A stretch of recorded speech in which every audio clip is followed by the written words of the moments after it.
I've told this to you before, I've written this before in articles that I've written, but it is probably one of the most seminal moments in my entire life. And it was just a moment. It wasn't a big deal, it was just a moment.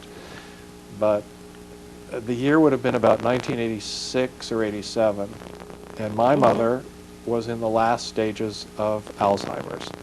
She was, at that point, only in her late 60s, and she'd only had it for a few years, but it came on really quickly, and she deteriorated very quickly. As it does when someone gets struck with it that young.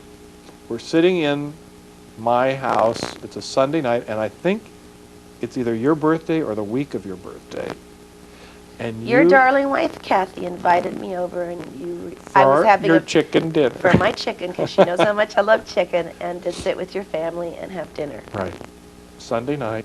My mother was visiting from San Francisco, and she showed up at the table and came to the table in her bra and her slip. She had not gotten dressed. Well, she thought she was dressed. Right. She didn't know that she hadn't gotten dressed. Yeah. And she sat down next to you. Yes. And you treated her as if she was dressed in the nicest dress or suit or pants or whatever that she ever had in her whole life. Never made mention of the fact that she was sitting at dinner in her bra. And she had the best time of her life sitting there talking to you and having chicken dinner. I'll never forget it. Your mother was lovely, and you were lovely to her. And I enjoyed that evening. It meant a lot to me.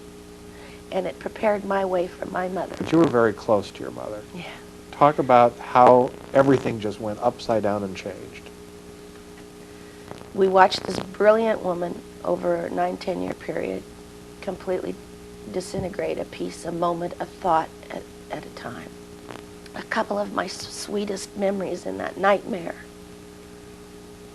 where I was sitting in my mother's living room. I grew up in a tiny cracker box of a house. Pamela's been there. The house is this big.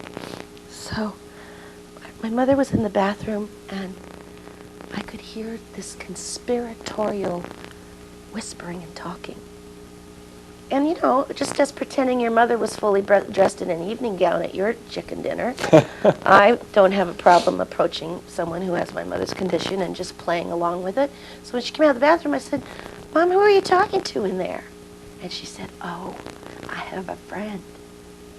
And I said, "You have a friend in the bathroom?" She said, "Mm-hmm." I said, "I would love to meet her." My mother said, "You would?" I said, "Yeah." She said, "Come on." She takes me in the bathroom. Over the sink is the mirror on the medicine chest. She looks at herself in the mirror, and she says to me, "You see her?" She was pointing at herself. And I said, "Oh, yes, I do." And she said, "I see her in here every day, and we have the best talks." And I said, "That is great." And then she did the cutest thing of all. She pointed at herself, and she said to me,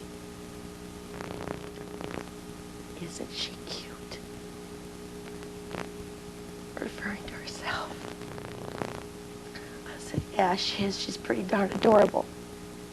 And the other thing that put me over the edge was we got to take care of her at home until the last 4 months. The last 4 months got so bad we had to find a place for her.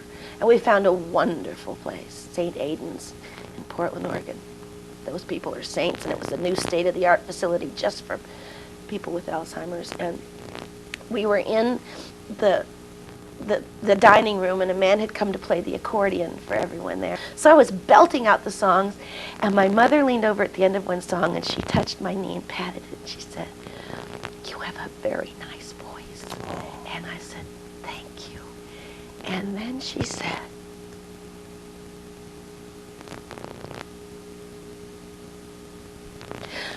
"I bet your mother loves it when you sing for her."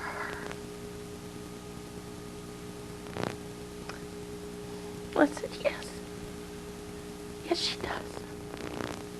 That had to be the hardest moment. And wouldn't you know, when my mother passed away in my arms at 6 o'clock on the morning on the eve of Christmas Eve, she was singing. The last 2 hours of her life, she did not stop humming. "She'll be coming round the mountain when she comes."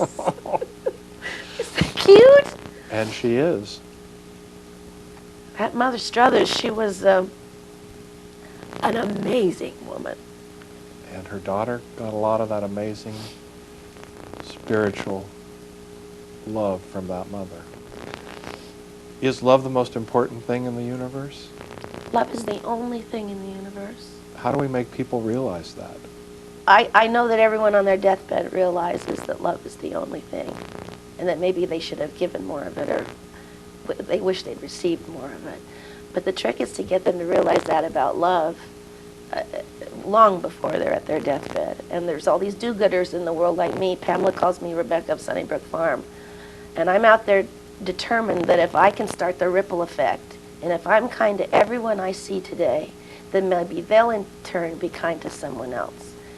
And I truly believe that that works. You also put that to action in a very concerted effort to save the children. For years, you trekked around the world. You donated your time, your money, your energy. And you know what makes me really upset? I know what you're going to say. There are people that have made fun of it. There are people that made fun of your charitable effort. What do you say to them right now on camera, to people that are so mean-spirited that would make jokes about it? I think it's so horrible and so low, and I think it's part of what's wrong with the world we live in, that somebody would make fun of it. Now, not everybody, but some. And some I have been made fun of. I have been cruelly made fun of by cartoonists, by talk show hosts, by comics, stand-up comics. I have been the fodder of some pretty cruel stuff. And at times when I wasn't in a good place in my own life for other reasons, that hurt me to the core so badly I didn't want to leave my house. But the place that I'm at today is that I'm happy I was part of the solution rather than part of the problem. I'm happy my daughter had that example set for her. I'm happy that there are adults all over the world right now that were children 25, 30 years ago who had a chance to grow up and be educated and have food for the soul and food for the mind and food for their tummies, and now they're productive members of the societies they live in. Do I regret any of it? No. Do I wish that everyone in the world were a little kinder? I do. And they'll realize on their deathbed that maybe they weren't so kind. And I don't want people to realize that on their deathbed. Because when you hand kindness out, most of the time you get it back.